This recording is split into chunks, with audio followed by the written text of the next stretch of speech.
नमस्कार, बहुत स्वागत है आपका INS 24/7 में। मैं हूं आपके साथ नदीम अहमद। तो वक्त हो चला है दो प्रदेश खबर विशेष का, तो बिना देरी के बुलेटिन की शुरुआत करते हैं। और पहली खबर पहलगाम आतंकी हमले से जुड़ी हुई।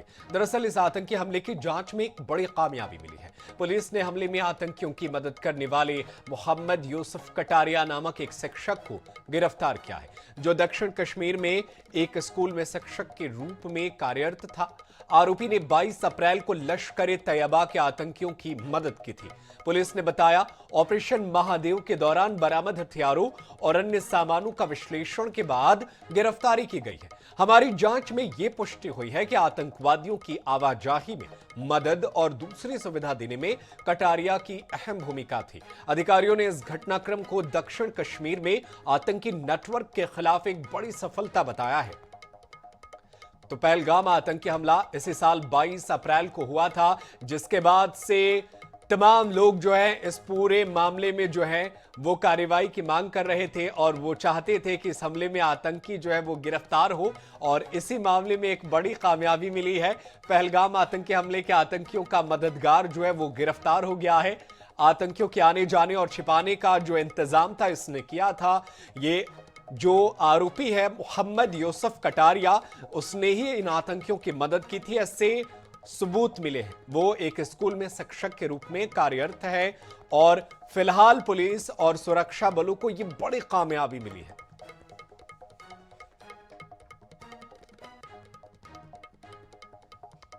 और सोशल मीडिया में शराब के नशे में धुत डॉक्टर का हंगामा करते हुए वीडियो वायरल हो रहा है। वायरल वीडियो जशपुर के कांसाबील सामुदायिक स्वास्थ्य केंद्र में पदस्थ डॉक्टर अनिल भगत का बताया जा रहा है। ग्रामीणों का आरोप है कि डॉक्टर नाबालिगों के साथ शराब का सेवन करता है और हंगामा मचाता है। वहीं अब CMHO ने मामले की जांच कर कार्रवाई के निर्देश दे दिए हैं।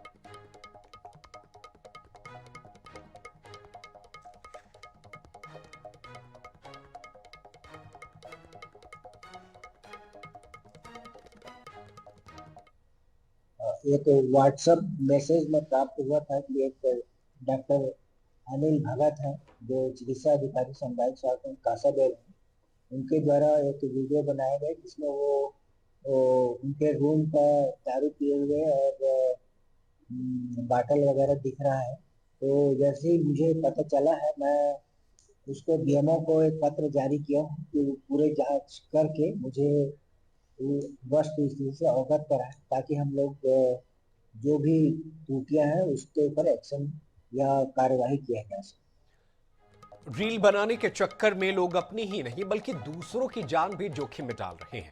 ऐसा ही एक मामला उज्जैन से सामने आया है। बता दें कि रील प्रेमी दीपक पमनानी ने गाड़ी चलाते हुए रील बनाने के लिए अपने बेटे को कार के गेट के बाहर खड़ा कर दिया और यह बेटा नाबालिग है। इस दौरान कार तेज रफ्तार से दौड़ रही थी। नाबालिग बेटे की जान को जोखिम में डालने की यह करतूत चामुंडा माता मंदिर चौराहे पर खड़े पुलिस आरक्षक की नजर में आ गई।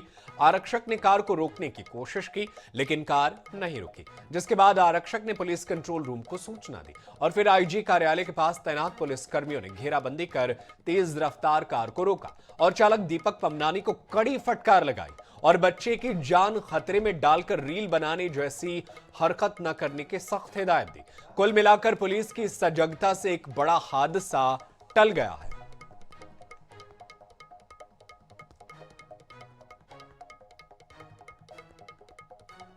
और छिंदवाड़ा जिला जेल में मंगलवार को एक विचाराधीन कैदी फरार होने की कोशिश करते हुए पकड़ा गया।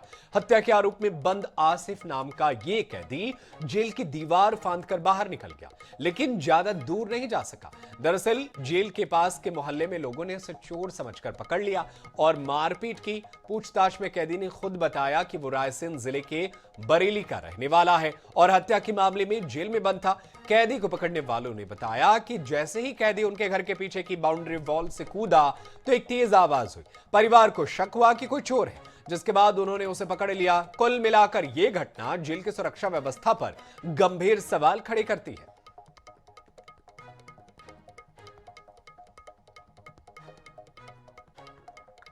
हवाला की बंदी आसिक पिता नजीर प्रयुक्त था, जो कि धारा 103 BNS मर्डर के प्रकरण में जेल में था।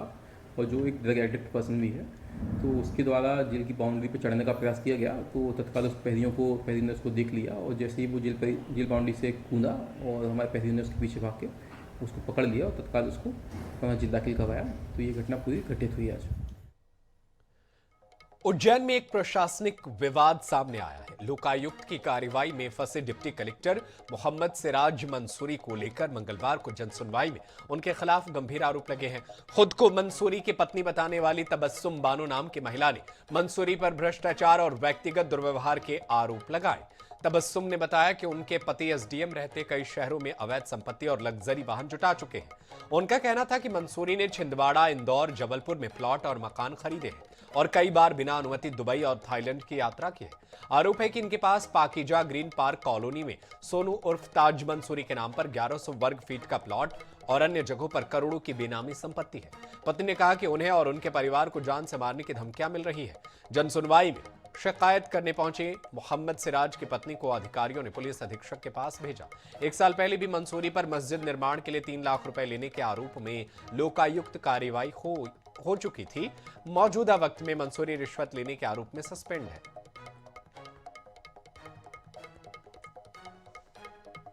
मैं अपने पति मोहम्मद सिराज, जो कि सस्पेंडेड एसडीएम रह चुके हैं, यहीं से ही सस्पेंडेड है, उनको अभी भोपाल मंत्रालय में अटैच करके रखा हुआ है।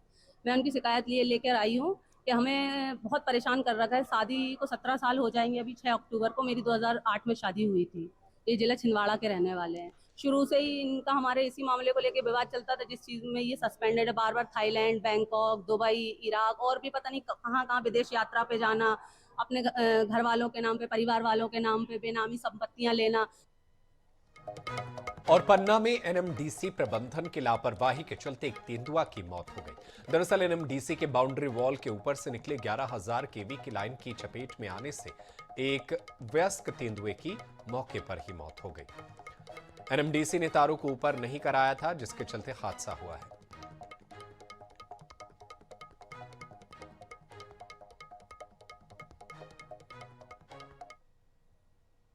हमारा हिनौता रेंज है एनएमडीसी मझगवां में। वहाँ पर भारत सरकार के दिशा निर्देशों के अनुरूप उन्होंने अपनी एक पत्थर की जो खखरी, इसको यहाँ की भाषा में कहते हैं, दीवार बनाई गई थी और उसको उन्होंने जो है चेन लिंक जो जाली है उससे भी कवर किया हुआ था। तो जहाँ पर ये घटना हुई है वहाँ पर उसकी ऊंचाई जो है उस तार से काफ़ी नीचे था। तो ऐसा लगता है कि तेंदुआ जब वहाँ से उसने अपना निकला होगा रास्ते से, तो शायद संभवतः करंट की चपेट में आकर के जो है उसकी मृत्यु हुई है।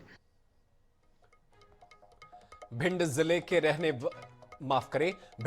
के रौन कस्बे में उस समय अफरा तफरी मच गई जब लोगों ने पुलिया के नीचे मगरमच्छ को देखा। मगरमच्छ सिंध नदी से करीब 5 किलोमीटर दूर बहने वाले कच्चे नाले के जरिए कस्बे तक पहुंच गया था। लोगों ने पुलिया के पास अचानक मगरमच्छ को देखा तो दहशत फैल गई। हलचल बढ़ने पर मगरमच्छ पुलिया के नीचे जाकर छिप गया। घटना की जानकारी मिलने पर स्थानीय लोगों ने डायल 112 को सूचना दी। पुलिस की टीम मौके पर पहुंची और लोगों को वहां से हटाया गया। ग्रामीणों ने इस बारे में तुरंत वन विभाग को भी सूचना दी, लेकिन फॉरेस्ट टीम मौके पर नहीं पहुंची।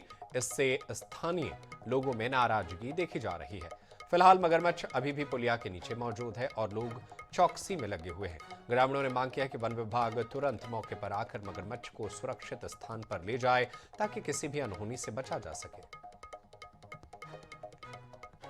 मध्य प्रदेश के मंदसौर से खबर है, जहां सोयाबीन की फसल इस साल पीला मोजेक वायरस की भेंट चढ़ गई है। मंदसौर में सोयाबीन की फसल को हुए नुकसान को लेकर अब किसान और जिला प्रशासन आमने सामने है। मंदसौर कलेक्टर के एक सोशल मीडिया पोस्ट से नाराज किसान संगठन के लोगों ने प्रदर्शन किया। दरअसल कलेक्टर ने सोशल मीडिया पर लिखा था कि पीला मोजेक बीमारी से सोयाबीन की फसल पूरी तरह नष्ट नहीं हुई है, जिससे किसान संगठन के लोग नाराज हो गए।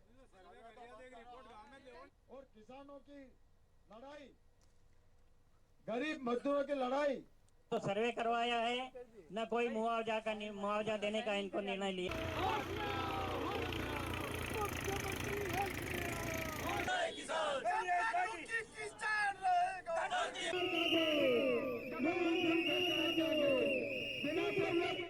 मैं कह रहा हूँ कि अपने क्षेत्र में सुमात्रा विधानसभा में नुकसान हुआ कि नहीं हुआ?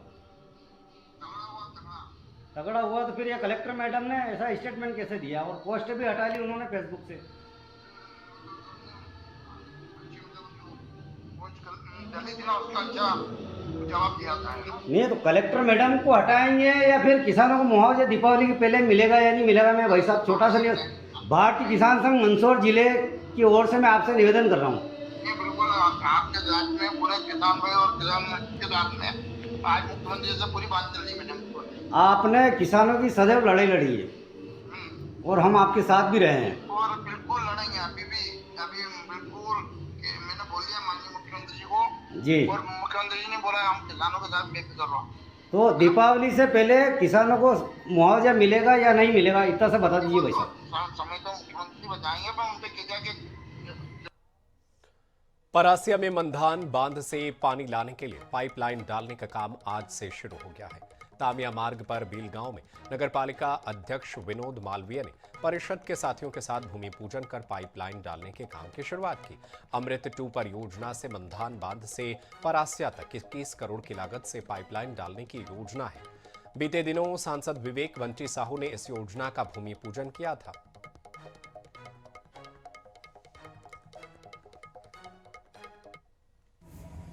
बड़ा ही हर्ष का विषय है कि आज जो लंबा समय से परासिया को पानी की प्रतीक्षा थी वह 21 करोड़ की लागत से आज योजना स्वीकृत हुई और आज पाइपलाइन डालने का काम चालू आज से किया गया है समस्त परिषद के द्वारा।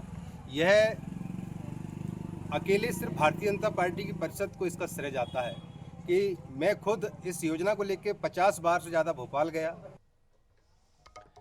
धार जिले की पहचान बाघ प्रिंट ने एक बार फिर अंतर्राष्ट्रीय मंच पर अपनी खास जगह बनाई है। उज्बेकिस्तान में 3 दिवसीय अंतर्राष्ट्रीय हस्तशिल्प उत्सव में युवा शिल्पकार मोहम्मद खत्री ने अपनी अद्भुत कारीगरी से भारत का नाम रोशन किया। इस हस्तशिल्प उत्सव में 70 देशों के 278 मास्टर कारीगरों ने हिस्सा लिया था, जिसमें भारत से केवल 2 शिल्पकार बुलाए गए थे। महोत्सव में मोहम्मद खत्री अपनी बाघ प्रिंट कला और इस पारंपरिक शिल्प के संरक्षण के लिए विशेष आकर्षण का केंद्र रहे। उन्हें शानदार कारीगरी के लिए master of the best craft से सम्मान से नवाजा गया। ये प्रतिष्ठित सम्मान उन्हें उज्बेकिस्तान के फरगना रीजन के गवर्नर खैरुल्लो बोजारोव ने दिया। विदेशी फैशन डिजाइनरों और कला समीक्षकों ने खत्री की बाघ प्रिंट कला की जमकर तारीफ की और इसे विश्वस्तरीय फैशन का भविष्य बताया। और नवरात्रि से लेकर दीपावली और छठ पूजा तक त्योहारों के मौसम में यात्रियों की भीड़ को देखते हुए 6 पूजा स्पेशल ट्रेनें चलेंगी। डोंगरगढ़ जाने वाले श्रद्धालुओं के लिए पूजा स्पेशल मेमू ट्रेन चलाई जाएगी। ये ट्रेन 25 सितंबर से 3 अक्टूबर तक रोजाना चलेगी। कोरबा से ट्रेन सुबह 5:30 बजे रवाना होगी और दोपहर करीब 2:30 बजे डोंगरगढ़ पहुंचेगी। एक अन्य ट्रेन सुबह 5 बजे रवाना होगी और 9:50 पर डोंगरगढ़ पहुंचेगी। नवरात्रि के दौरान डोंगरगढ़ स्टेशन पर 10 एक्सप्रेस ट्रेनों को 2-2 मिनट के ठहराव की अनुमति दी गई है।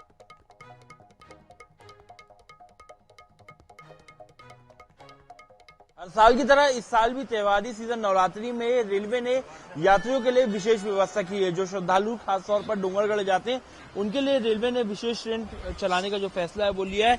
इस बार डोंगरगढ़ मां बमलेश्वरी देवी के दर्शन के लिए डोंगरगढ़ जाने के लिए कुल अलग अलग ट्रेनें जो है वो इस बार शुरू की गई है। 25 सितंबर से 3 अक्टूबर तक यह ट्रेन रोजाना कोरबा से सुबह 5:30 बजे रवाना होगी और दोपहर 2:21 पर डोंगरगढ़ पहुंचेगी। इसके अलावा इतवारी भी जो है रोजाना सुबह 5 बजे चलेगी, जो कि सुबह के 9:50 पर डोंगरगढ़ पहुंचेगी।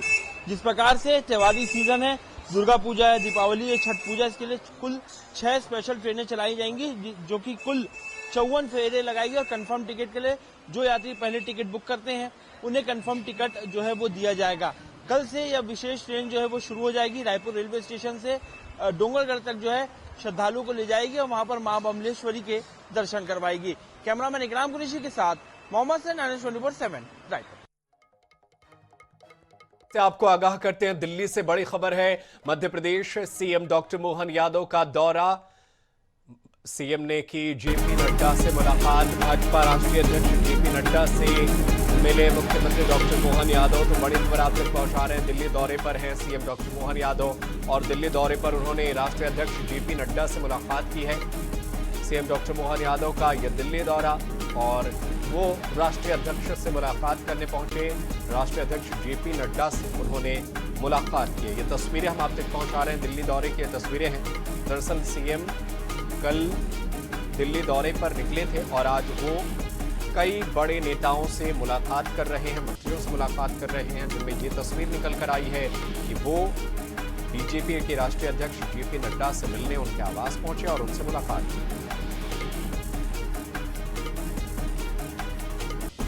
और चलिए इस बीच एक और बड़ी खबर से आपको अपडेट करते हैं। बिलासपुर से बड़ी खबर है, एनडीपीएस एक्ट के तहत बड़ी कार्रवाई, करोड़ों रुपए की अवैध संपत्तियां फ्रिज।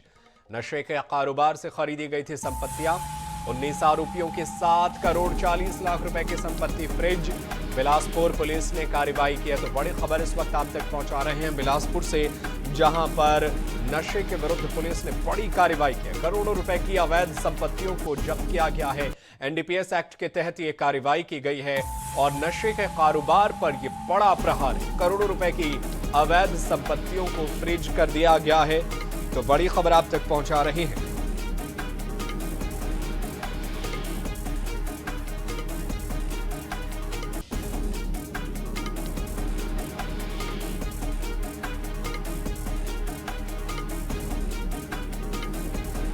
और चलिए इसी खबर पर ज्यादा जानकारी के लिए हम अपने सहयोगी का रुख कर लेते हैं। हमारे साथ पंकज गुप्ते हमारे सहयोगी फोन लाइन पर मौजूद हैं। पंकज, ये बड़ी कार्रवाई है एनडीपीएस एक्ट में, किन किन को इससे नुकसान पहुंचा है, झटका लगा है और किस तरीके से एनडीपीएस एक्ट के तहत पुलिस आगे भी कार्रवाई कर रही है, विस्तार से बताइए। जी, आपको बताना चाहूंगा, लगातार एनडीपीएस एक्ट को लेकर के बिलासपुर पुलिस कार्रवाई कर रही है, जिसमें पहले ही करीबन 6 प्रकरणों पे करोड़ों रुपए की संपत्ति को जब्त कर लिया गया था। अभी जो सब्जी थाना क्षेत्र का मामला सामने आ रहा था, इसको लेकर के पुलिस ने दबिश देते हुए उनकी जो कांति पांडे है, जो उड़ीसा का निवासी है, लंबे समय से यहाँ पर नशे के व्यापार कर रहा था और उसके लंबे समय से पुलिस इस पर नजर बनाई हुई थी। जैसे ही पुलिस को इसके पूरी तरह से पुख्ता जानकारी हुई कि ये लगातार सक्रिय है नशे के सौदा करने के लिए, पुलिस ने अपनी सक्रिय की टीम को लेकर के एनडीपीएस एक्ट के तहत छापेमार कार्रवाई की और उसके करोड़ों की संपत्ति को जब्त कर लिया है। तो कुल मिलाकर माना जा सकता है अब तक करीबन 7 ऐसे आरोपियों की संपत्ति को सीज कर दिया गया है, जिसे सप्रीम कोर्ट के निर्देश पर और आगे भी इस तरीके से कार्रवाई जारी रहेगी। जी बिल्कुल, आप नजरें बनाए रखिएगा। पंकज गुप्ते आपसे आगे भी जानकारी हासिल करते रहेंगे। तमाम जानकारी के लिए बहुत शुक्रिया।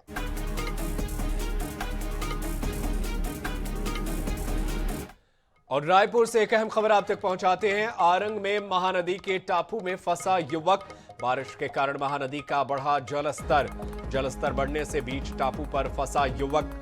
एसडीआरएफ की टीम रेस्क्यू कार्य में जुटी है।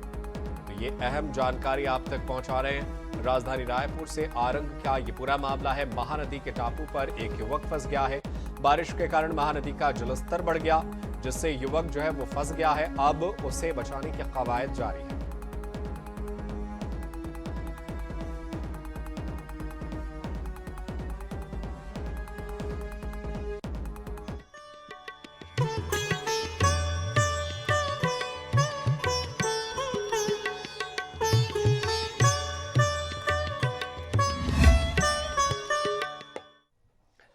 और चलिए अब बात करते हैं आदि शक्ति की आराधना की। शक्ति और साधना के पर्व नवरात्र का आज तीसरा दिन है।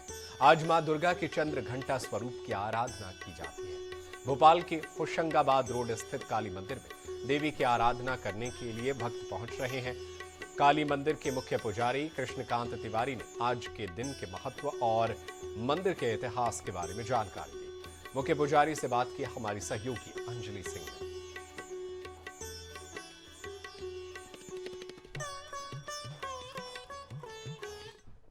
तीसरा दिन है और आज माता के तीसरे स्वरूप यानी माता चंद्रघंटा की पूजा की जाती है। यह माता पार्वती का रौद्र रूप है, जिसमें उन्होंने असुरों का जो है संहार किया था। आज हम राजधानी भोपाल के काली मंदिर पहुंचे हैं। यहाँ हम पंडित जी से बात करेंगे। पंडित जी, तीसरा दिन जो होता है माँ चंद्रघंटा की पूजा की जाती है, क्या कुछ खास रहता है और क्या विधि विधान? जय माता दी। आज नवरात्रि का तीसरा दिन है, माँ चंद्रघंटा का दिन है। माँ चंद्रघंटा दुष्टों का संहार करती है, भक्तों का कल्याण करती है, सभी की मनोकामना पूर्ण करती है। माँ चंद्रघंटा वो स्वरूप है जो जगत जननी सभी भक्तों का कल्याण करती है, सबको सुख समृद्धि का आशीर्वाद प्रदान करती है। चंद्रघंटा माँ दुष्टों का संहार करती है, उनके पास इतना से ही वो संहार हो जाता है। पंडित जी, अगर ये मंदिर की बात करें तो क्या कुछ मान्यताएं हैं और बहुत साल पुरानी जो मान्यता है, श्रद्धालु यहाँ आते हैं अपनी मनोकामनाएं? हाँ, इस मंदिर की बहुत पुरानी मान्यता है। ये लगभग 100-125 साल पुराना है मंदिर। और यहाँ की मान्यता ये है कि यहाँ पे पहले बहुत एक्सीडेंट हुआ करते थे, आज से 25-30 साल पहले। हाँ, तो यहाँ पे फिर माता रानी का विराजमान हुई, तो यहाँ सारे भक्तों की मनोकामना पूर्ण होती है। मैं तो 9 के 9 दिन यहाँ पे सेवा देकर मेरा त्यौहार मनाती हूँ, क्योंकि जैसा कि आप जानते हैं पंडित कृष्णकांत तिवारी जी मेरे पिताजी हैं, तो मैं यहाँ पे रोज़ सुबह शाम सेवा देती हूँ और उसी से मेरा त्यौहार मनता है। और शाम को फिर हमारे घर में भी जोत जलती है, तो वो भी देखना पड़ता है। यहाँ पे भी जोत जलती है, तो बस माता रानी की सेवा में है हम लोग। क्या कुछ मनोकामना है, कुछ विश है आपकी जो माता रानी से आपने मांगी इस बार? ऐसी कोई विशेष मनोकामना तो नहीं है, वैसे तो सारी चीज़ें हैं, ऐसा मांगने का कुछ है नहीं, बट बस सब पे कृपा करें और सब सफल हों जीवन में, सब खुश रहें, बस यही मेरी मनोकामना रहेगी।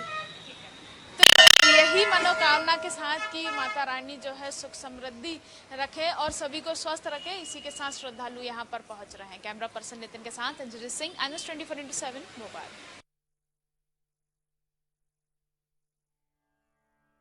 नवरात्रि के पावन अवसर पर जहां भक्तजन देवी आराधना में लीन है, वहीं इंदौर के सेंट्रल जेल में भी इन दिनों भक्ति का विशेष माहौल देखने को मिल रहा है। जेल में बंद कैदी 9 दिवसीय नवरात्रि पर्व के दौरान माता की आराधना में जुटे हैं। बता दें कि इंदौर के सेंट्रल जेल परिसर में रोजाना सुबह शाम भजन कीर्तन का आयोजन किया जा रहा है। कैदी सामूहिक रूप से देवी के भजनों का गायन कर रहे हैं और देवी भागवत के आधार पर धार्मिक प्रस्तुतियां भी दे रहे हैं।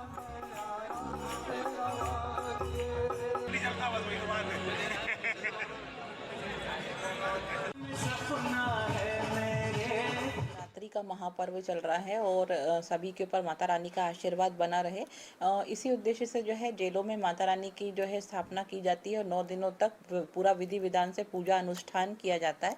और माता जी की पूजन का जो एक माध्यम है, जो सबसे सरल और सबसे माता को अति प्रिय है, वो है गरबे। तो गरबों के माध्यम से भी जेल में जो है माता जी की स्तुति वंदना और उनका आशीर्वाद प्राप्त करने के लिए उनकी आराधना की जाती है। जेल में जो है प्रतिदिन शाम को जो है गरबे किए जा रहे हैं। और फिलहाल मेरे साथ इस बुलेटिन में इतना ही, लेकिन देश दुनिया की खबरें लगातार जारी है। आप देखते रहिए INS 24/7। धन्यवाद।